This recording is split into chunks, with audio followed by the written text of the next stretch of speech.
மாணவர்கள் எவரும் போதைக்கு அடிமையாகாதீர்கள். அடிமையானவர்கள் மீண்டதாக சரித்திரமில்லை. எனவே உங்களையும் சமூகத்தையும் பாதுகாத்துக் கொள்ளுங்கள். உங்கள் நலன் கருதி கல்வி டிவி. தரம் 10, 11 இலக்கிய நிலையம் இருக்கிற மாணவர்களே, உங்களை நான் மீண்டும் ஒரு முறை சந்திக்கின்றேன். சரி, நாங்கள் இலக்கிய நிலையத்தில் பல பாடல்களை பற்றி பார்த்திருந்த நாங்கள், திருக்குறள் பார்த்திருந்த நாங்கள், கவிதைகள். இந்த வகையிலும் நாங்கள் ஒன்று பார்க்க போகிறோம், சிறுகதை. சரியா? ஒரு சிறுகதை பற்றியை தான் நாங்கள் இன்றைக்கி பார்க்க போகிறோம். எந்த சிறுகதை என்று பார்த்தோம்னா சுவாரஸ்யமான ஒரு சிறுகதை தான் நாங்கள் இங்கே பார்க்க போகிறோம். எலிய. உங்களுக்கு தெரியும், இந்த சிறுகதைகள் என்பது உங்களுக்கு தெரியும். இது பல்வேறுபட்ட வடிவங்களில் வெளிவந்திருக்கின்ற, பல்வேறுபட்ட கருப்பொருளில் வந்திருக்கின்றது. அப்போ இங்கே எளிய மையமாக வச்சுக்கொண்டு ஒரு சிறுகதை ஒன்று வெளியே வந்திருக்கின்றது. அதை பற்றி தான் நாங்கள் பார்க்க போகிறோம். என்ற கருப்பொருள் எலி. எலியினுடைய சேட்டைகள், எலியினுடைய குறும்புத்தனங்கள் எல்லாவற்றையும் உள்ளடக்கியதாக இந்த சிறுகதை இருக்கின்றது. எளிய மற்றும் இந்த சிறுகதை ஒரு வித்தியாசமான ஒரு கருப்பொருளில் அமைந்திருக்கின்றது. இதை எழுதியவர் யாருன்னு பார்த்தோம்னா உமா வரதராஜன்.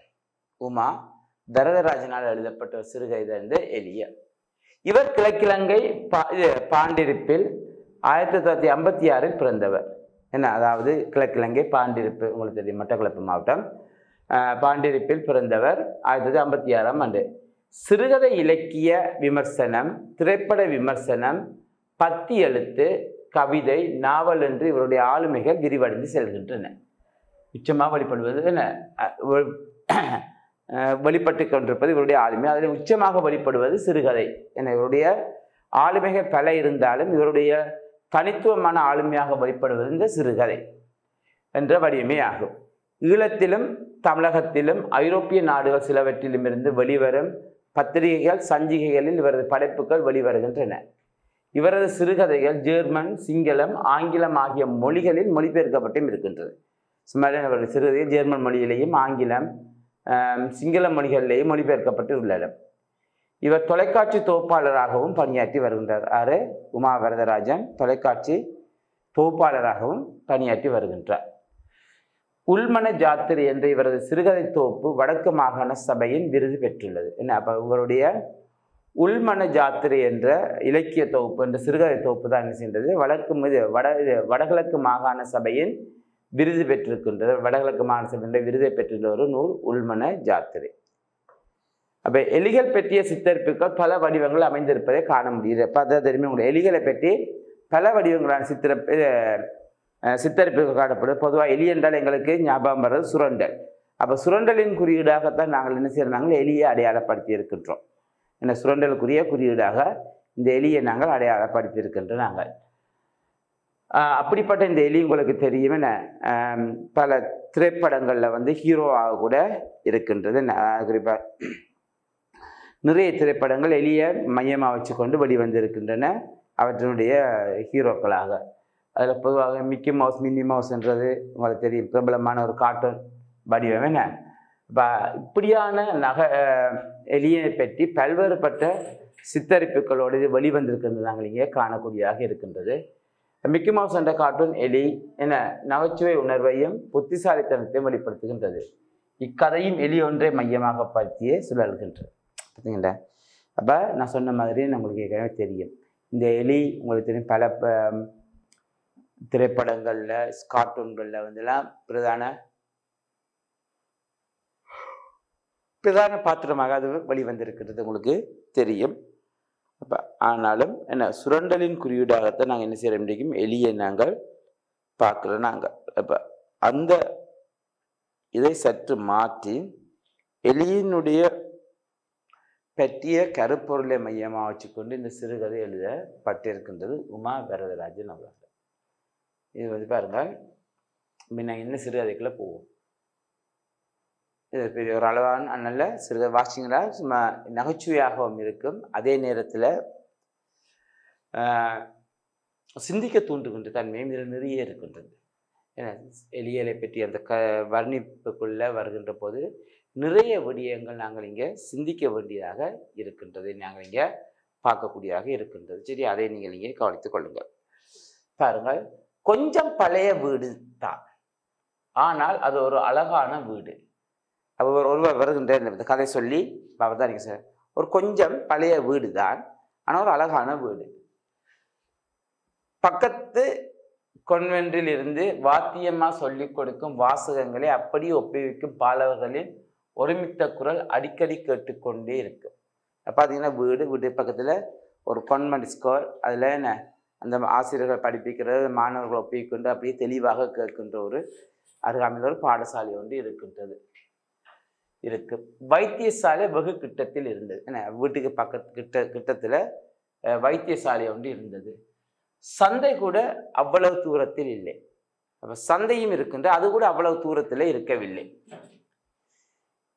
இவன் வீட்டுக்கு நேரெதிரே புகைப்பட பிடிப்பு நிலையம் ஒன்று இருக்கின்றது. அப்ப வீட்டுக்கு நேரெதிரே என்னது, புகைப்பட பிடிப்பு நிலையம் ஒன்று இருக்கின்றது. தேவையானால் இவன் தன் வீட்டிலிருந்தே ஒப்பனை செய்து கொண்டு போய் படம் எடுத்து கொள்ளலாம்.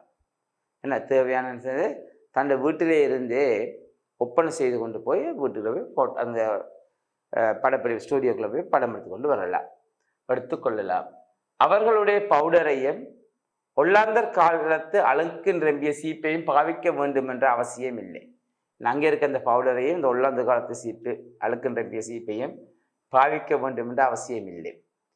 அதற்கு பக்கத்தில் உள்ள பேக்கரியில் பான் போடுவார்கள், கேக்கும் போடுவார்கள். ஆனால் இரண்டுக்கும் இடையில் அதிக வித்தியாசம் இருப்பதாக இதுவரையில் தெரியவில்லை. பான்வெகு முருகலான மனம் அவ்வப்போது வீசிக்கொண்டு இருக்கும். அப்போ படப்பிடிப்பாக போகிறதுனால பக்கத்தில் பேக்கரி, இந்த பேக்கரியில் பானம் போடுவார்கள், கேக்கும் போடுவார்கள். ஆனால் ரெண்டுக்கும் அவ்வளவு வித்தியாசம் இல்லை என்று சொல்லுகின்றார். இதில் வந்து ஒரு சின்ன அழகான சின்ன ஒரு மெல்லிதான ஒரு நகைச்சுவையாக அவர் அதை சொல்லி இருக்கின்றது. நான் சிந்திக்கக்கூடிய வகையிலையும் இருக்குது. அதே மாதிரிக்கா சிந்தித்து பாருங்கள். ஏன்னா அவ்வப்போது பான் முருகின்ற அந்த வாசம் வீசிக்கொண்டே இருக்கு. அப்போ இவருடைய சூழல், இவர் வந்து வீட்டில் வீட்டுக்கு ஆகிட்டு இருக்க சூழலை அழகாக எடுத்து காட்டியிருக்கிற பள்ளிக்கூடம், வைத்தியசாலை, சந்தை, புகைப்படைப்பு நிலையம், பேக்கரி என்று அப்படியே ஒரு சுற்றுச்சூழலில் இருக்கின்ற சூழலில் இவருடைய வீடு ஒரு அழகான வீடாக அமைந்திருக்கின்றது என்று தன்னுடைய வீடு அமைந்திருக்கின்ற இடத்தை பற்றி மிக அழகாக வரதில் எடுத்து காட்டியிருக்கின்றார்.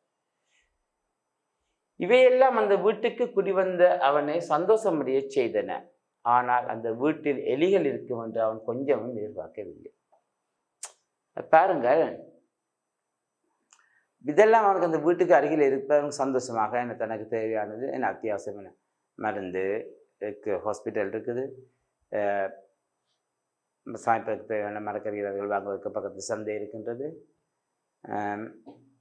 தேவை என்றால் பான் அவசரத்துக்கு பானங்கள் வாங்குறதுக்கு பேக்கரி எல்லாம் இருக்கின்றது. அத்தியாவசிய தேவைகளை பூர்த்தி செய்யக்கூடிய இப்படியும் அப்படியே அங்கே அருகில் இருக்கிறது இவருக்கு சந்தோஷமாக இருக்கின்றது. ஆனாலும் இவருக்கு ஒரு விடயம் என்னதுன்னு சொன்னால், அந்த வீட்டில் எலி இருக்கும் என்ற விஷயம் இவருக்கு தெரியாது, எதிர்பார்க்கவில்லை. சரியா, எலி இருக்கின்ற விடிதான்.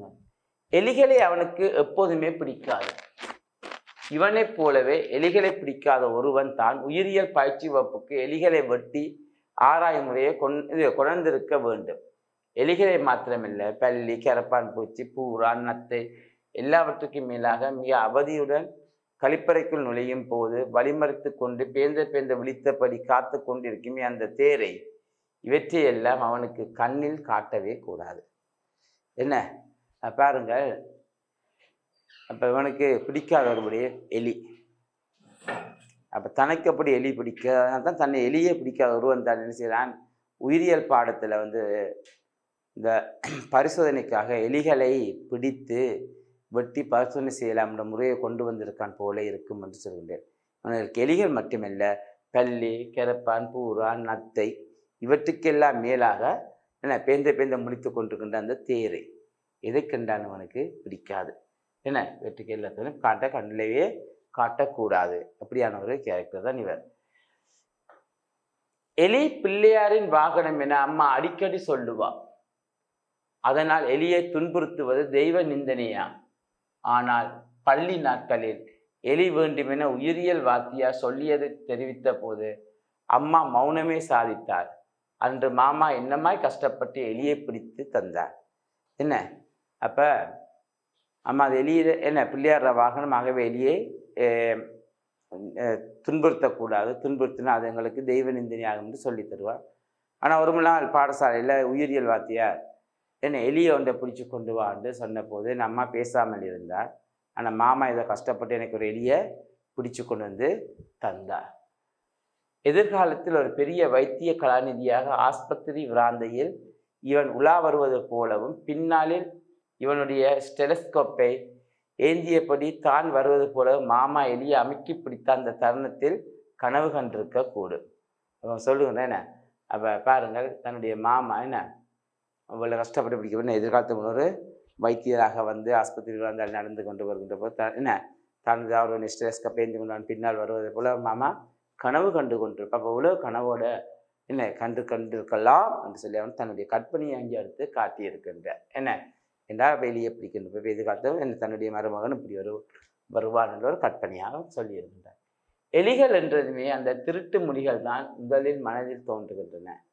தேங்காய், மாங்காய், அரிசி, பருப்பு எவற்றை இந்த எலிகள் விட்டு வைக்கின்றன.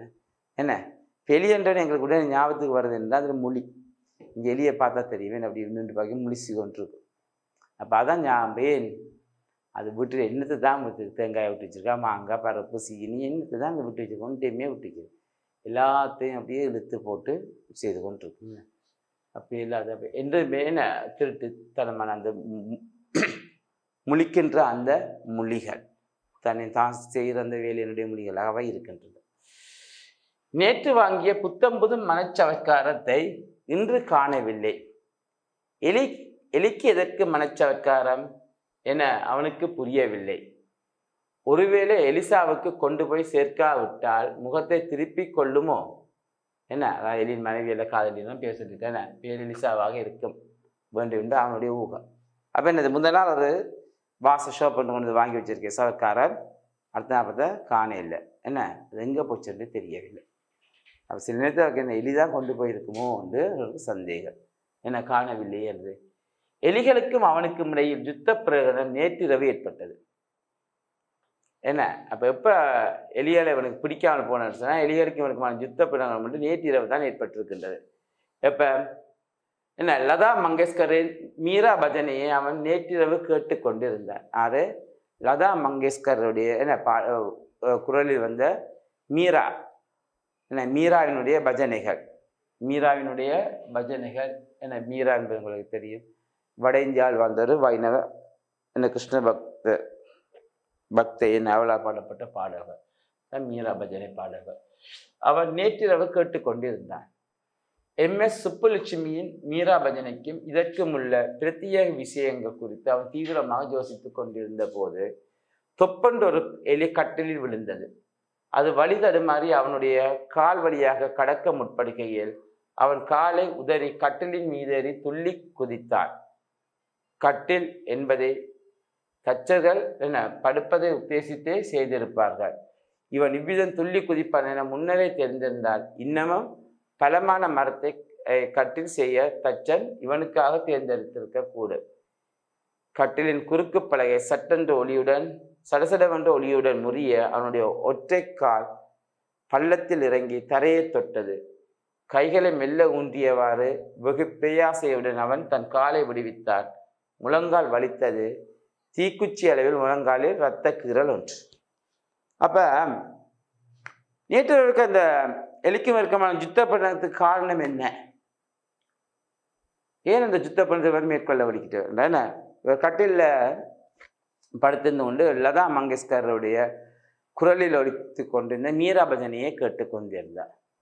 அந்த பஜனையையும் MS சுப்புலட்சுமி பாடிய மீரா பஜனையையும் அவர் கேட்டு ஒப்பு நோக்கி கொண்டிருந்தேன். அப்படியே ரசனையில் இருந்து கொண்டிருந்தப்போதான் திடீரெண்டா போல் என்ன செய்யணும்னா அவருடைய படுத்த கட்டில வந்து ஒரு எலி ஒன்று தொப்பண்டு வந்து விழுந்தது. அந்த விழுந்த எலி என்ன செய்ய திசை மாறி தெரியாமல் அப்படியே ஓடுகின்ற போது இவருடைய காலுக்கு மேலால ஏறி ஓடியது. அந்த இதில் இவர் அந்த இடத்துல துள்ளி குதித்து எலும்பி என்ன செய்ய கட்டில துள்ளி குதித்தார். அப்போ கட்டில் என்பது உங்களுக்கு தெரியும், படுப்பதற்காக போடுகின்ற ஒரு செய்யப்பட்ட ஒரு, அதில் ஏறி துள்ளி குதித்தால் என்னவாகும் என்ன? அப்போ தான் துள்ளி குதிப்பேன் என்று சொல்லியிருந்தாங்க, துள்ளி குதி விளையாடுறதுக்காக தெரிந்தால் கூட தச்சனே அந்த கட்டில் என்னெல்லாம் வைரமான மரத்தில் செய்திருப்பான் என்று அவருடைய ஊகம் என்ன? இது படுப்பதற்காக செய்த கட்ட துள்ளி குதித்தால் எப்படி இருக்கும் என்ன கண்டது? அந்த கட்டில் சென்றார் சட்டகம் அப்படியே சடசட முறிந்து கீழே என்ன போக ஒரு கால் வந்து அப்படியே கீழே நிலத்தில் பட்டு என்ன விழுந்தது. விழுந்த உடனே என்ன செய்கின்ற தட்டு தடுமாறி எழும்புகின்ற போது என்ன செய்ய ஒரு தீக்குச்சி அளவுக்கு என்ன செய்ய முழங்காலில் ஒரு காயம். ஏன் அந்த சட்டகம் வந்து என்ன உடைஞ்ச சட்டகம் வந்து கீழே விட்டது. அது அந்த சம்பவம் தான் இவர் என்ன செய்ய ஒரு யுத்த பிரிணத்தை இவர் ஆரம்பித்திருக்கிறார். அப்போ அது வரைக்கும் இல்லைந்த பெரிய தெரியல. இப்போ 10 தான் என்ன செய்கிறவருக்கு அந்த கோபம் வந்து என்ன செய்யுது, எலிக்கு இந்த தன்னுடைய கால் அடிபட்டு முழங்காலில் நோவு ஏற்படுவதற்கு அதில் ஒரு சிறு காயம் ஏற்படுவதற்கு காரணம் இந்த எலி. ஆகவே இந்த எலியை அழிக்க வேண்டும்ன்றால் முடிக்க வந்தது.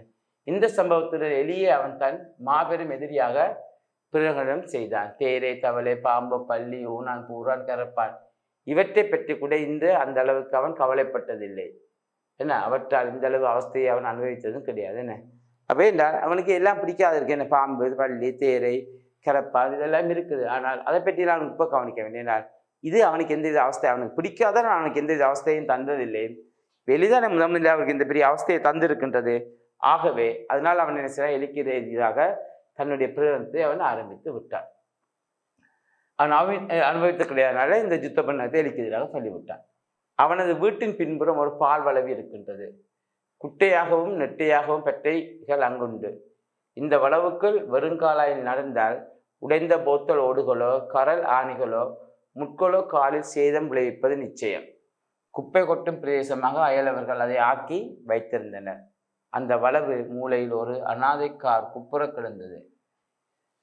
இந்த நாடு இறக்குமதி செய்த முதல் 100 கார்களில் இதுவும் ஒன்றாக இருந்திருக்கு. இந்த காரை வாங்கியவனின் பேரனோ அல்லது கொள்ளு பேரனோ காலப்போக்கில் இந்த காரின் வடிவமைப்பையும் தாத்தாவின் ரசனையும் சகிக்க முடியாமல் தீ மூட்டி கொளுத்தி இப்படி போட்டிருக்க வேண்டும். அப்போ என்ன பக்கத்தில் ஒரு பால் வளவு, நாங்கள் குட்டையா நெட்டையா நிறைய பத்தைகள் காணப்படுகின்றன. அப்போ இதுக்குள்ளே வருங்காலம் நிச்சயம் கண்ணாடி துண்டு, கரல் பிடித்தா நீ முட்கள் இது காலை சேதப்படுத்தியும் இந்த அயலவர்கள் எல்லாம் அந்த பிரதேசத்தை அந்த காணியை தான் செய்தார்கள் குப்பை கொட்டும் காணியாக பயன்படுத்தப்பட்ட ஒரு வெட்டுக்காணி. அந்த காணியினுடைய மூலையில் ஒரு கார் குப்பரப்படுத்த கிடந்தது. அப்போ இலங்கையில் அது கார் அறிமுகமான போது இறக்குமதி செய்யப்பட்ட 100 கார்களுக்குள் இந்த காரும் ஒன்றாகத்தான் இருக்கு. அப்போ இந்த காரை வாங்கியவனுடைய பேரனோ கொள்ளு பேரனோ என்ன செய்கிறான், இந்த காருடைய வடிவமைப்பை தன் தாத்தாவினுடைய ரசனையை பிடிக்காமல் இந்த காரை கொளுத்தி போட்டு விட்டிருக்கலாம், இந்த கொண்டு போட்டிருக்கலாம் என்று சொல்லுகின்றார். இப்போ அந்தளவுக்கு ஒரு பழைய கார் உண்டு அந்த மூலையில் கிடக்கின்றது, பழைய காலத்து கார் உண்டு. அப்படியாக அவன் செய்கிறான் போட்டிருக்கலாம். ஸோ இதில் கூட ஒரு அந்த பழங்காலத்தினுடைய ரசனையை பற்றி அவனுக்கு காட்டியிருக்க தன்மையும் காணக்கூடியதாக இருக்குது. தனக்கு அச்சம் அருவப்பு தரும் அத்தனை ஜீவராசிகளுக்கும் அந்த பால்வளவுக்குள் இருந்துதான் படையெடுத்து வருவதாக அவனுக்கு தோன்றிற்று. பால்வளவுக்கும் இவன் வீட்டுக்கு நடுவில் இருக்கும் வேலியில் இரவில் சரசரப்பு கேட்கும் போது அது பாம்பா எலியா வேறு எதுவோ என புரியாமல் கிளம்பி கொண்டிருந்தான். அப்போ என்னென்னா அந்த பக்கத்தில் இருக்க அந்த பால்வளவுக்குள் இருந்தால் தனக்கு அருவப்பை தண்டை எல்லாம் வந்து கொண்டிருக்கின்றவன் என்ன என்ற இரவு நேரங்கள்லேருந்து இப்போ தந்த வளைவனுடைய வேலியும் இந்த பால்வளைவனுடைய வேலியும் ஒன்று. அப்போ இதில் சரசர என்ற சத்தம் கேட்கின்ற வழக்கம். ஆகவே இதில் பாம்போ பள்ளியோ ஏதோ ஒன்று அங்கே ஊர்ந்து கொண்டிருக்கும் என்பது அவனுக்கு நன்றாக தெரியும். அதனால் அந்த சத்தம் வருகின்றது என்பது அவன் அதை பொறுத்தனால அப்போ இங்கே இந்த வளவுக்குள்ளே இருந்து தான் தனக்கு வெற்றியெல்லாம் வந்து கொண்டு இருக்கின்றது என்பது அவன் ஊகித்து வைத்திருந்தான். இந்த நிலையில் அவன் ஒரு தீர்மானத்துக்கு வந்தான். என்ன, இந்த நிலை தான் அதுக்கு ஒரு தீர்மானத்துக்கு வந்தான்.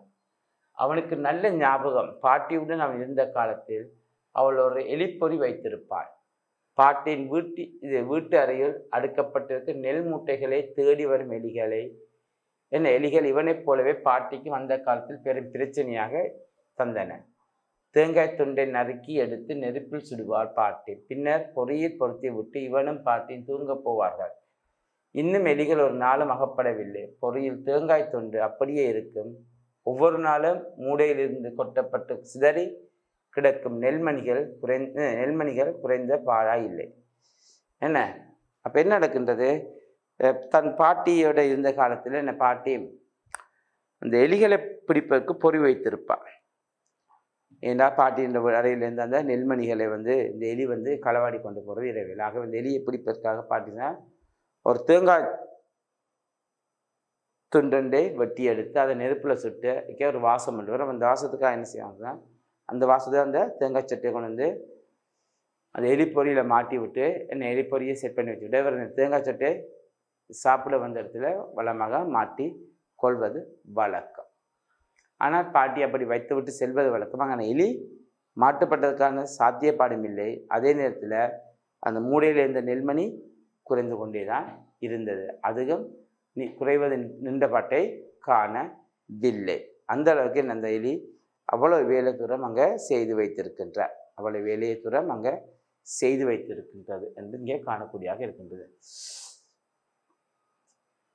இப்பொழுது எலிப்பொறியை நம்புவதை தவிர இவனுக்கு வேறு வழி இருக்கவில்லை. அப்போ என்ன இப்போ இவனுக்கு பேச அந்த எலியை பிடிப்பதற்கு ஒரே வழி எலிப்பொறி. என்ன பாட்டியோட இருந்த அந்த அனுபவத்தை எலிப்பொறி. கடைக்காரன் 4-5 விதமான எலிப்பொறிகளை தூக்கி காண்பித்தான். பாட்டின் வீட்டு பொறிக்கும் இந்த பொறிக்கும் எவ்வளவோ வித்தியாசங்கள். அது வெறும் தகரத்துண்டு. இந்த பொறியின் வடிவமைப்போ அலாதியானது. இந்த பொறிகளை தயாரித்த நாட்டின் பெயரை கடைக்காரன் தெரிவித்த போது அவனது நம்பிக்கை மேலும் அதிகரித்தது. இந்த உலகுக்கு அப்பால் பல கிரகங்களிலும் எவ்வளவு சாதனை புரிகின்றவர்கள் அந்த நாட்டினர். அவர்களுடைய தொழில்நுட்பத்தின் முன்னால் இந்த சுண்டெலிகள் எம்மாத்திரம். அவன் ஒரு பொறியை தேர்ந்தெடுத்து வாங்கி கொண்டான். அப்போ அவன் என்ன செய்கிறான்னு சொன்னால் அந்த எலிப்பொறிகள் கடைக்காரன் போய் எலிப்பொறிகளை வாங்க போகின்றான். பலவற்றை காட்டுகின்றார்.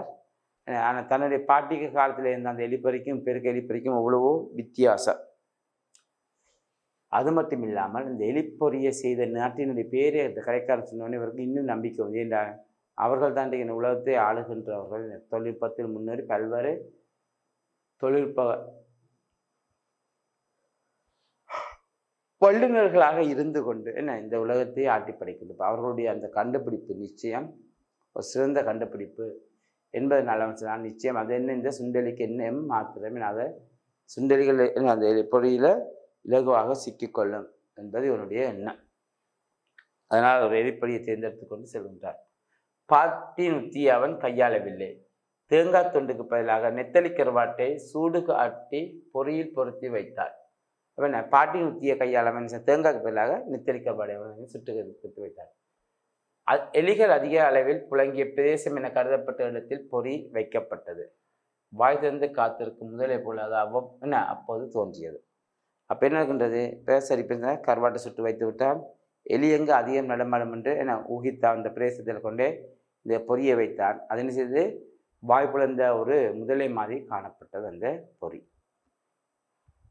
பொறி வாய் புலந்த ஒரு முதலை மாதிரி காணப்பட்டது, தோன்றியது. அவன் தூங்க போனான். தூக்கம் வரவில்லை. கருவாட்டிற்காக மூஞ்சியை நீட்டி மரண வாங்க போகும் எலியை நினைத்து கொண்டதும் குதூகலம் சூழ்ந்து கொண்டது. ஏதோ ஒரு கட்டத்தில் கேட்கப் போகும் எலியின் கீச்சிடலுக்காக காதுகளை கூர்மையாக்கி கொண்டிருந்த அவன் ஒரு கட்டத்தில் தவறி அப்படியே தூங்கி போனான். எலியை வச்சு கொண்டு பார்த்து கொண்டான். நித்திர வரையில் எப்படியாவது அந்த கருவாட்டு வாசத்துக்கு எலி கட்டாயம் மூஞ்சியை நீட்டி கொண்டு இந்த கருவாட்டை கடிக்க இழுக்க அந்த எலிப்பொறி மாட்டி இவர் சாக போறார் என்பது மட்டும் எனக்கு தெரிந்து விட்டது. அவன் என்ன செய்கிறான்னு சொன்னால் அந்த எலி மாட்டி அவஸ்தைப்படுகின்ற அந்த தான் பார்க்க வேணும் என்று சிந்தித்து கொண்டிருந்தான். ஒரு கட்டத்தை அப்படியே தண்ணி அறியாமலே தூங்கி போய் விட்டார். அப்படியே தூங்கி போனான். காலையில் எழுந்ததும் முதல் வேலையாக எலிப்பொறியை பார்க்க ஓடிப்போனான். பொறியில் இருந்த கருவாட்டு துண்டு எலும்புகள் மொய்த்திருந்தன. எலி எல்லாம் சைவத்தை தலையை விட்டனவா என எண்ணி அவன் எரிச்சல் அடைந்தான். அங்கே போன முடிய ஒழிஞ்சு பார்த்தான். எலிப்பொறி வச்ச இடத்துக்கு தான் போகின்றான். அங்கே போன எலிப்பொறி அப்படியே இருக்கின்றது. இந்த கருவாட்டை மட்டும் எறும்புகள் மொய்த்து தின்று கொண்டிருக்கின்றன. இன்னொரு சந்தேகம், என்னோட எலியெல்லாம் சைவத்துக்கு மாறிட்டுதோ, அசைவத்தை விட்டு சைவத்துக்கு மாறி விட்டதோ என்று சொல்லி அவன் எண்ணுகின்றான். அப்புறம் கற்பனையாக ஒரு நகைச்சுவையாக யோசிக்கிறான். எலி அகப்படவில்லை என்றால் வெளியெல்லாம் சைவத்துக்கு மாறி விட்டதாகின்றது. மறுநாளும் பொறியில் சுட்ட கருவாடு இடப்பட்டது. பொறி வைக்கப்படும் இடத்தை மட்டும் அவன் மாற்றிக்கொண்டான். படுப்பதற்கு ஆயத்தம் செய்து கொண்டிருந்த போது பொறி மேலெழுந்து விழுவதற்கு அடையாளமான ஒரு சத்தமும் எலியின் கீச்சிடலும் பொறி இழுபட்டு செல்லும் ஓசையும் கேட்டன. அவன் பரபரப்புடன் ஓடிப்போய் விளக்கை போட்டான். இரத்த சொட்டுக்கள் நிலத்தில் கிடந்தன. கழுத்து நெறிப்பட்ட எலியின் பற்கள் கோரமாய் வெளியில் தெரிந்தன. சண்டையிடும் நாய்களின் வாய் பிளந்து மேலுதடு விரிந்து பற்கள் தெரியும் தோற்றம். அப்போ என்ன செய்யலாம், சரி என்று நான் மதியம் வச்சு கொண்டு படுக்கைக்கே ஆயத்தமாகி கொண்டப்போ திடீரென்று அப்போ நேராக இடம் மாற்றி வைத்து விட்டான். இடம் மாற்றி வைத்த உடனே என்ன நடக்கின்றது, வைத்து விட்டு தான் அவன் அங்கே வந்து படுப்பதற்கு ஆயத்தமான போது என்ன ஒரு சத்தம் உண்டு. இது எலி பொறியொன்று மேலே என்ன பொறியொன்று, அது எலி பொறி வந்து அடிப்படுகின்ற சத்தமும் அதனுடன் எலியினுடைய கீச்சிடல் சத்தமும் அந்த எலிப்பொறி மேலே துள்ளி கீழே விழுந்து இழுபட்டு செல்கின்ற சத்தமும் கேட்டது. ஓடி போய் சுவிட்சை போட்டு விட்டு பார்க்கின்ற போது, விளக்கை போட்டு விட்டு பார்க்கின்ற போது நாங்கள் இரத்த சொட்டுக்கள் என்ன சற்று தூரத்தில் என்ன ஒரு எலிப்பொறியில் ஒரு என்ன பற்கள் எல்லாம் வெளியே தெரிய என்ன ஒரு எலி வந்து செத்து போய் கிடந்தது. எப்படி இந்த நாய்கள் சண்டையிடும்போது அந்த மேலுதடு எப்படி மேலே இந்த பற்கள் எல்லாம் தெரியுமோ அதே போல என்ன இந்த இதனுடைய பற்கள் தெரிய கோரமாக இறந்து போய் கிடந்தது. ஆகா முதல் பலி என்கின்ற என்னப்ப ஆகா முதல் பலி ஒன்று தனக்கு எலிக்கு கிடைத்து விட்டிருந்த ஒரு மகிழ்ச்சி. என்ன தன்னுடைய முதலாவது என்ன தான் எதிர்பார்த்த ஒரு வெற்றி ஒன்று தனக்கு கிடைத்து விட்டதாக எண்ணுகின்றார். குரூரமான ஒரு சந்தோஷம், வெற்றி பெருமிதம் எல்லாம் அவனை ஆட்கொண்டிருந்தன. வெளியில் வந்து மண்ணை கிண்டி சின்ன மடுவொன்றை போட்டார். எலிய பொறியினின்று மெதுவாக எடுத்து அதன் வாலை பிடித்தவாறு கொண்டு போய் மடுவில் வீழ்த்தினான். பொறியை நன்றாக கழுவி துடைத்து எண்ணெய் தடவினான். எலிகள் சாமர்த்தியம் மிக்கவை, அவற்றினுடைய இரத்தத்தின் வாடை கூட இரத்தங்களுக்கு வீசக்கூடாது என்பதில் கவனமாக இருந்தான். மறுபடியும் பொறி கருவாட்டு துண்டுடன் வைத்து நானேற்றப்பட்டது. அவன் மிக மகிழ்ச்சியுடன் தூங்கிய நாளது. அப்போ என்ன செய்யறான், உடனே என்ன செய்யறான், போகிறான்னு பார்த்துக்கிட்டப்பாகவே வெளியே கொண்டு வந்து அந்த எலியை அதிலிருந்து பக்குவமாக எடுத்து அதை வாழை தூக்கி கொண்டு போய் அங்கே வழியால் ஒரு மடுவை வெட்டி அந்த மடுவுக்கு போட்டு அதை மூடி விட்டு இந்த எலிப்பொறிய வழியாக நன்றாக கழுவி எண்ணெய் தேய்த்து என்ன செய்ய இந்த இரத்தம் பாட மீண்டும் இந்த எலிகளுக்கு தெரியக்கூடாது அப்படின்னா, அப்படி வாடமடைந்து அந்த இடத்துக்கு எலிகள் வராது என்பதை நன்கு அறிந்தபடி அவன் அந்த வேலை செய்தனை போட்டு மீண்டும் ஒரு கருவாட்டை சுற்றி செய்தான். அவ்விடத்தில் வைத்து விட்டு தூங்க போனான். அவன் மகிழ்ச்சியாக தூங்கிய நாள் அன்றுதான் என்ற தன்னுடைய எலிக்குமே அவனுக்கான யுத்த பின்னகத்தை முதல்ல அது வெற்றியல்லவா அவருக்கு. அதனால காலையில் எழுந்தது ஒரு விரிந்த மலர் போல் மறுபடியும் சந்தோஷம் காத்திருந்தது. அடுத்த எலி வயிற்றுப்பாக வரவாசி பிளந்தபடி பொறியில் கிடந்தது. அந்த எலி பொறியின் உதவி கொண்டு உலகத்தின் அத்தனை எலிகளை மொழித்து கட்டுவேன் என்று அவன் தனக்குள் ஒரு தரம் சொல்லி கொண்டான். கர்ணனுக்கு கிடைத்த நாகாஸ்திரத்தை ஒத்த இந்த எலிப்பொறியை தடவி பார்த்ததில் சந்தோஷம் இருந்தன. அப்போ மீண்டும் என்ன இப்படி ஒலிம்பி போய் பார்க்குறா, மீண்டும் ஒரு எலி என்ன வயிறு பிளந்தபடியே இறந்து போய் கிடக்கின்றது. ஆகா, அப்போ அவன் சொல்கிறான் என்னது, இந்த எலிப்பொறியை கொண்டு உலகத்தில் உள்ள எல்லா எலிகளையும் பழி வாங்கி விடலாம் என்பது அவனுடைய ஒரு எண்ணம். எப்படி யுத்த காலத்தில் என்ன கர்ணனுக்கு கிடைச்ச நாகாஸ்திரம் போல, என்ன யுத்த காலத்தில் கர்ணன் வைத்திருந்த இந்த நாகாஸ்திரம் போல தான் அவனுக்கு இதுவும் அவனுக்கு என்று அவன் எண்ணிக்கொண்டான். ஆகவே இந்த எலிப்பொறியை வைத்துக்கொண்டு உலகத்தில் உள்ள எல்லா எலிகளையும் அழித்து விடலாம் என்று கொண்டு அவன் எண்ணுகின்றான். எண்ணி சந்தோஷம் அடைந்தான். இரண்டாவது வெற்றி அவருக்கு. அலுவலகம்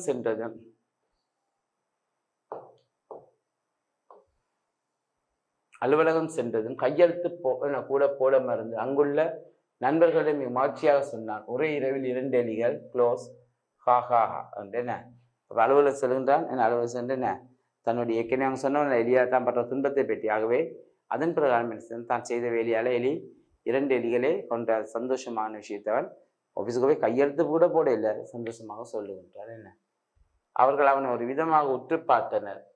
இவர்களை போன்ற விவரமறியாத பேர்வழிகள் ஒரு காலத்தில் ஆர்கிமிடிஸை கூட அப்படித்தான் பார்த்திருப்பார்கள். பரவாயில்லை, நம்பவில்லை அல்லவா, நம்ப மாட்டீர்கள். 2 எலிகள் ஒரே ராத்திரியில் முடித்து விட்டேன் நண்பர்களே. என்ன சொல்ல பார்த்தோன்னு இல்லை, ஒரு விதம் பார்த்தாங்க. என்ன சொன்னாங்க, என்ன இவர்கள் எல்லாம் நம்ப மாட்டேன். ஒரு காலத்தில் ஆர்கிமிடிஸ் அப்படித்தானே பார்த்தவர்கள். என்ன நீங்கள் நம்ப மாட்டீர்கள் இது உண்மை என்று சொல்லுகின்றார். என்ன இது உண்மையான ஒரு சம்பவம் என்றவன் அங்கே சொல்லுகின்றார். என்ன நண்பர்கள் அதற்கு பிறகு ஒன்றும் பேசவில்லை. அவர்களுடன் மேற்கொண்டு இது சம்பந்தமாக பேச அவனும் விருப்பம் இல்லாதவனாக இருந்தான். அப்பாவி உயிர்கள் என்று கூறி எலிகளுக்காக அவர்கள் வக்காலத்து வாங்கக்கூடும், அல்லது ஜீவகாருண்ய சங்க தலைவர் யாருக்காவது இந்த விஷயத்தை இவர்கள் தெரியப்படுத்த முனையலாம். அவரும் தன் கடிதத்தால் ஒன்றை விரயம் செய்து அப்பாவி உயிர்களை கொள்ளும் உண்மையில் நாங்களே நடவடிக்கை எடுக்கலாகாது என மிரட்டல் கடிதம் ஒன்றை அனுப்பக்கூடும். எனவே தற்போதைக்கு அவை அடக்கம் ரொம்பவும் முக்கியம் என அவனுக்கு தோன்றியது. அப்ப என்ன சொல்லுகின்றான்? ஆகா பரவாயில்ல, என்ன இதை இவர்கள் பார்த்த பார்வையிலே அவனுக்கு ஒரு மாதிரி விளங்கிட்டாக. இனியும் தொடர்ந்தால் தனக்குத்தான் ஆபத்து. என்ன ஆகவே இப்படியே பேசாமல் வேண்டான். தப்பித்தவர் யாராவது ஜீவகாருண்ய அமைப்புடன் தொடர்பு இருந்தால் ஏன் அப்பாவி எலியை கொள்ளுகிறாய் என்று சொல்லி யாராவது என்ன முறைப்பாடு கொடுத்தார், அந்த ஜீவனை தலைவரின் ஒரு கடிதத்தை ஒரு தாளை வீணாக்கி இப்படி அப்பாவி ஜீவராசிகளை நீ கொள்வதா கொள்கின்ற உனக்குமே ஏன் நாங்கள் சட்ட நடவடிக்கை எடுக்க கூடாது என்ற ஒரு கடிதத்தை எழுதலாம். ஏன் இந்த பம்பு? ஆகவே இதோட இதை இப்படியே முடித்து பேசாமல் விரும்புவோம் என்று சொல்லி கொண்டு அவன் அமைதியாக இருந்து விட்டார். அன்றிரவு மீண்டும் பொறி தயார் நிலையில் வைக்கப்பட்டது. அகழி நிறைய முதலைகளும் கோட்டை நரர்கள் தோன்றும் ஆயுதம் ஏந்திய சிப்பாய்களும் கிடைக்கப்பெற்ற அரசனாக தன் நினைத்து அவன் படுக்கைக்கு போனான். அப்ப என்னது அங்கே இருக்கின்றான், போய் பார்க்கின்றான். என்ன எப்படி? ஆகா என்ன ஒரு அகழி, அகழி நிறைய முதலைகளும் என்ன அரண்மனை வாயில்கள் தோறும் மதில்கள் தோறும் என்ன சிப்பாக்கி நிற்கின்ற காவலர்கள் சிப்பாக்கி நிற்கின்ற என்ன அப்படிப்பட்ட ஒரு பாதுகாப்பு இந்த ஒரு அரண்மனையில் தான் இருப்பதாக உணர்ந்து கொண்டு என்ன அந்த அறையில் தன்னுடைய அறையில் அவன் படுக்க சென்றான். தனக்குரிய அறையில் அவன் அங்கே படுக்க சென்றான். அன்று அவன் இப்படியா படுக்க மீண்டும் ஒரு எலிப்பொறியை அங்கே நானேற்றி வைத்து விட்டு,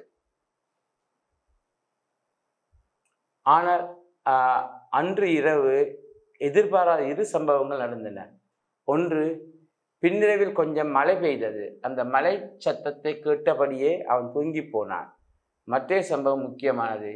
எலியொன்று தன் இஷ்டத்துக்கு நேரம் எடுத்து அவனுடைய நேசத்துக்குரிய சட்டை ஒன்றை குதறி விட்டு போயிருந்தது. வரைபடத்தில் இருக்கும் ஆஸ்திரேலியா கண்டத்தை ஞாபகப்படுத்தும் ஒரு கிளிசல் சட்டைப்பை இருக்கும் இடத்தில் தோன்றியிருந்தது.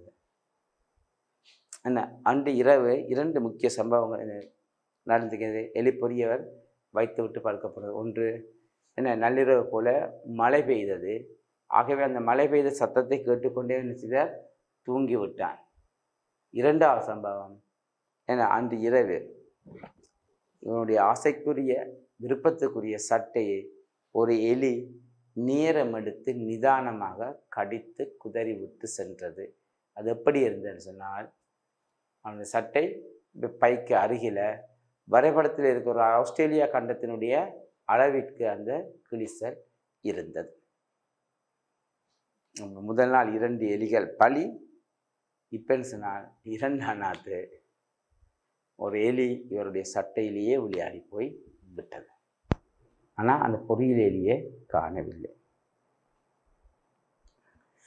காலையில் சட்டையை கையில் எடுத்து அவன் வெகு நேரம் வரை திகைத்து போயிருந்தான். அந்த சட்டையை இனி அணிய முடியும் என அவனுக்கு தோன்றவில்லை. கிளிசல் உள்ள சட்டைகளை அணிகின்ற ஒரு நாகரிகம் இந்த நாட்டில் வரும் வரைக்குமாவது அவன் பொறுத்திருக்கத்தான் வேண்டும். அப்போ அவன் என்ன செய்கிறான் என்றால், அந்த சட்டையை எடுத்து நீண்ட நேரம் அப்படியே பார்த்து கொண்டிருக்கின்றான். அந்த சட்டையை அவன் நீண்ட நேரமாக பார்த்து கொண்டே இருக்கின்றான். ஏண்டா இனிமேல் அந்த சட்டையை அவனால் அணிய முடியாது. ஆனால் அணியலாம். எப்பொழுது? கிழிந்த ஆடைகளை அணிகின்ற ஒரு நாகரீகம் எங்களுடைய நாட்டுக்குள் வந்தால் அதன் பிறகு இந்த சட்டையை அணியலாம். அது வரும் வரைக்கும் தான் காத்து கொண்டிருக்கத்தான் வேண்டும் என்று சொல்லி அவன் என்ன செய்கிறான்? எண்ணி கொள்ளுகின்றான். எண்ணி கொண்டு அந்த வரைக்காக அவன் பார்த்து கொண்டு இருக்கின்றான். அந்த காலம் அப்படியே அவன் ஆசையான அந்த சட்டையை எலி விளையாண்டு போய்விட்டு உலகத்தின் கெட்ட வார்த்தைகள் எல்லாம் சொல்லி அவன் எலிகளை திட்டினான். வைத்த இடத்தில் பொறி அப்படியே இருக்க கருவாடு மட்டும் காணாமல் போன மாயம் ஆச்சரியம் ஊட்டியது. எறும்புகள் அபகரித்தனவா அல்லது சாமர்த்தியமிக்க எலிகளின் தோளில் இருந்து சுலை முழுங்கும் சாகாச வேலையா என அவன் யோசித்தான். முதற் தடவையாக பொறியின் மீது அவன் நம்பிக்கை இழந்தது அப்போதுதான். அப்போ என்ன செய்கிறான், அந்த சம்பவம் அடுத்த பக்கம் அந்த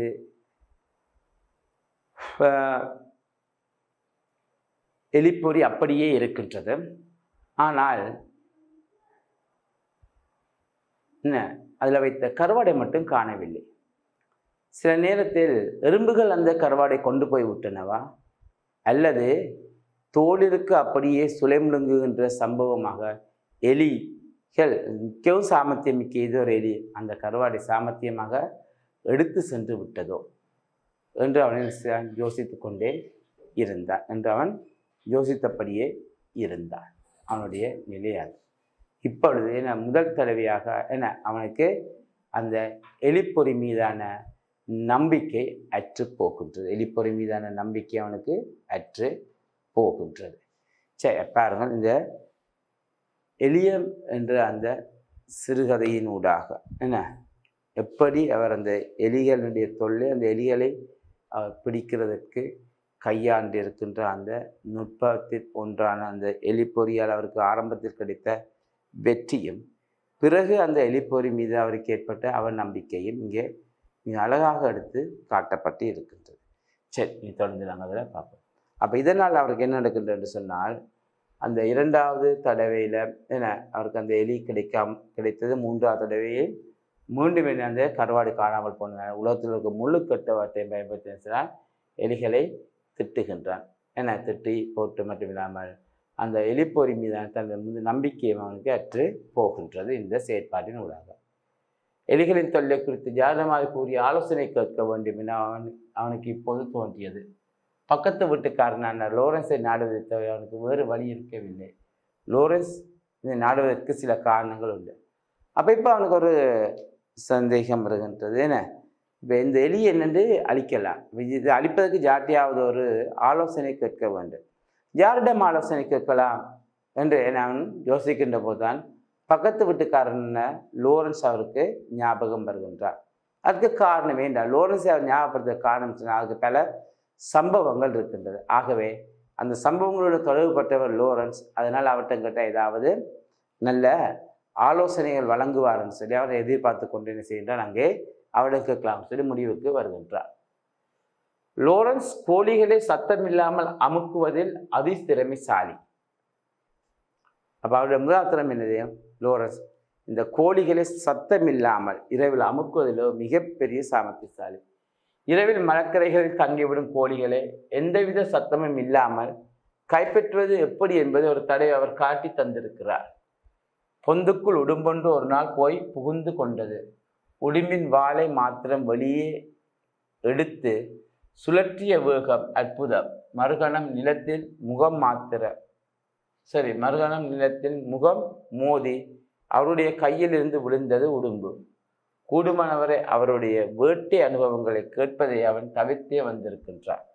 ஏனெனில் முயல் வேட்டை அனுபவத்தை சொல்லி முடிக்க அவர் கிட்டத்தட்ட 30 நிமிஷங்களும், வேட்டையாடப்பட்ட ஜீவராசி காட்டெருமையாக இருந்தால் ஏறத்தாழ 2 மணித்தியாலங்களும் எடுப்பார். எனவே சிறிய ஜீவராசிகளுடன் அவன் நடத்திய போராட்டங்களே சுருக்கமாக முடிவதனால் அவற்றை கேட்கவே அவன் பிரியப்படுவான். அப்போ ஏன்னு சொன்ன ஒன்று அந்த இரவு என்ன அந்த கோழிகளை அமக்குவது விஷயம். அது மாதிரி ஒரு முறை ஒரு பொந்துக்குள் ஒரு உடும்பொண்டு புகுந்து விட்டது.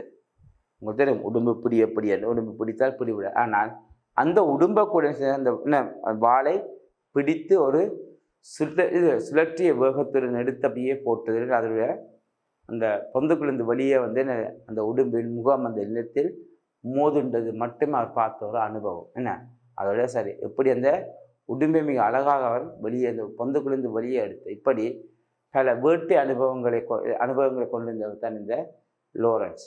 அப்போ அவருடைய கருத்து கொண்டிருக்கின்ற போது தான் வேட்டையாடிய அனுபவங்களை பற்றி மிக அழகாக சொல்லுவது வழக்கம் வர்ணித்து.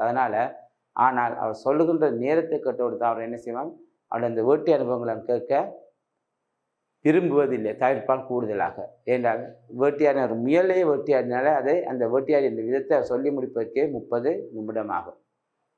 அதே நேரத்தில் வேட்டையாடப்பட்ட விலங்கு ஒரு காட்டெருமையாக இருந்தால் அதை சொல்லி முடிப்பதற்கு 2 மணித்தியாலங்கள் ஆகும். ஆகவே இப்படியான சம்பவங்களுக்காக அவர் என்ன செய்யணும்னு சொன்னால் ஏதாவது சிறிய சிறிய விலங்குகள் வேட்டையாடினால் அவரால் அதை சுவாரஸ்யமாக கேட்பார் ஒழிய அதுக்கு இந்த நேரத்துக்குள்ளே முடிஞ்சிருந்தார். அதனால் பெரும்பளவு இவருடைய வேட்டை அனுபவங்களை அவன் கேட்பதற்கு தவிர்த்தே வந்திருக்கின்றார். சரி, தவிர்த்தே வந்திருக்கின்றார் என்பதை இங்கே நாங்கள் காணக்கூடியதாக இருக்கின்றது.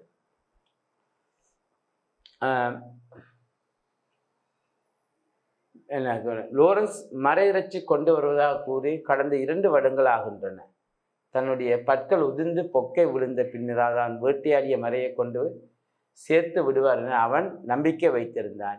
பெரிய ஜீவராசிகளோடு எல்லாம் போராட்டம் நடத்தும் லோரன்ஸுக்கு எலி என்பது ஒரு அற்ப விஷயம் என அவன் நினைத்து கொண்டான். ஏன்றான் அப்போ இல்லை லோரன்ஸ் அவன் சொன்னேன், உனக்கு மறையிறச்சி கொண்டு வந்து தாரன்னு சொல்லி அது சொல்லியே 2 வருடங்கள் ஆகிவிட்டது. ஏன்னா சிலர் தன்னுடைய பற்கள் எல்லாம் விழுந்து பொக்கேவாயான பிறகுதான் லோரன்ஸ் இதை மறையிறச்சி கொண்டு வந்து தருவார் என்ற நம்பிக்கையில் அதவன் அதுவரையும் எண்ணிக்கொண்டே இருக்கின்ற அவர் மறையிறச்சி தருவார் என்று. அப்போ இப்படியான விலங்குகளை எல்லாம் வேட்டையாடுகின்ற அனுபவமிக்க அந்த லோரன்ஸிடம் இந்த சுண்டெலியை பற்றி அவர் நிச்சயம் சொல்லுவார். இது அவருக்கு ஒரு சாதாரண ஒரு விடயம். ஆகவே அதனால் அவர் என்ன செய்கின்றார் சொன்னால் இதை சுண்டெலியை அழிப்பதை பற்றி அவர் என்ன செய்கின்றார் சொன்னால் மிக அழகாக தனக்கு எடுத்து காட்டுவான் என்று சொல்லி அவருக்கு ஒரு நம்பிக்கை ஒன்று இருந்தது. சரி, ஒரு நம்பிக்கை ஒன்று அவருக்கு இருந்தது. எலிப்பாசனத்தை கலந்து வைக்கும் முறையைத்தான் லோரன்ஸ் அவனுக்கு சிபாரிசு செய்தார். எலிப்பாசனம் வாங்க மருந்து கடைக்கு சென்ற போது கடைக்காரர் அவர் மாதிரியாக பார்த்தார். 2 வாரமாக சவரம் செய்யாத முகத்துடன் தான் வந்து எலிப்பாசனம் கேட்டிருக்க தேவையில்லை என பின்னத்தான் அவனுக்கு துரைத்தது. அப்போ என்ன செய்கிறார்? அவர் சொன்ன ஒரே விதம் தான் எலிப்பாசனத்தை உணவுடன் கலந்து வை என்று சொல்லுகின்றார். அதான் சொன்ன முதல்.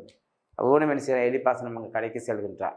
சென்று என்ன செய்கிறார்? அந்த எலிப்பாசனத்தை வாங்குகின்ற கடைக்காரர் மாறியை பார்க்கின்றார். எனது 2 வாரம் முகச்சவரம் செய்யாத முகத்துடன் போனால் கட்டாயம் அப்படித்தானே பார்ப்பான் என்றாலும் அவன் எலிப்பாசனத்தை கொடுக்காதே வாங்கி கொண்டு வருகின்றார். வந்து விழிக்கின்றார். அவர் பாருங்க பிள்ளைகளே, இந்த எலியம் என்ற அந்த சிறுகதையில் நாங்கள் அந்த கதை சொல்லிக்கும் எலிக்கும் இடையிலான நிலவரம் எப்படி இருந்தது என்பதையும் பற்றி இப்போ ஒரு விடயம் பார்த்திருக்கின்றோம். சரி, இப்போ இதுவரைக்கும் எங்களுக்கு எலியம் தொடர்பாக இது சிறுகதை ஆசிரியர் சொன்ன சில விஷயங்கள் பார்த்தோம். இதனுடைய தொடர்ச்சியை நாங்கள் அடுத்த வகுப்பில் பார்ப்போம். அதுவரைக்கும் உங்களிடம் விடைபெற்றுக் கொள்கின்றேன். நன்றி, வணக்கம். கல்வி டிவியில் புத்தம்புது நிகழ்ச்சிகளை உடனுக்குடன் பார்த்து மகிழ எமது Facebook மற்றும் YouTube பக்கத்தை லைக் செய்யுங்கள்.